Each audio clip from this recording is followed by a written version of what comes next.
Hey everybody, Pastor T here. We are now into day 3 of our spiritual discipline practices of Bible study and prayer.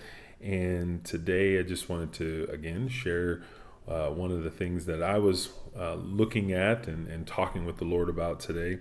In my reading today, the scripture passage that I was in was Jeremiah, the 33rd chapter, and looking at verses 14 through 18.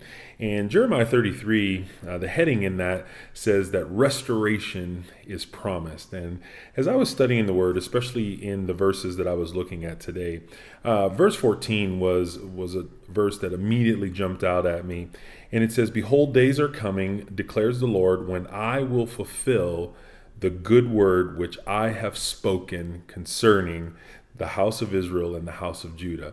And I love it that God is the one that's doing the speaking. And then as I really started to look at this passage, I saw a lot of I wills, I shalls, you wills, I will cause. And it was just really uplifting to me to see that God is saying here, despite the situation that Judah and Israel had found themselves in, God was going to do a work. See, when we are completely inconsistent, God is a constant. God is always faithful, even when we are not faithful.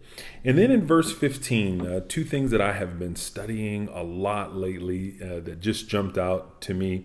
He says, "In those days and at that time, I will cause a righteous branch of David to spring forth, and he shall execute justice and righteousness." And then in verse 16, it says, "Because of this, that the house of Israel would be called the Lord's righteousness." You know, when God's justice and righteousness come on the scene, there is always a restoration to our lives. So whenever we see God's justice and God's righteousness on the scene, what we should always be aware of is that God is restoring something.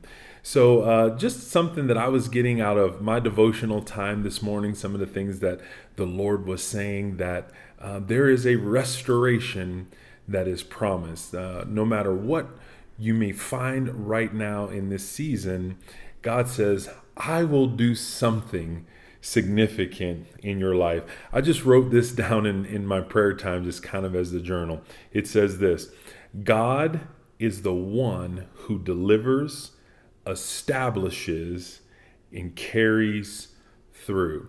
So, guys, I hope that you're really getting some great things in your study and devotional time with the Lord, as well as your prayer time. I'm really enjoying doing these with you. I look forward to seeing you tomorrow. Later.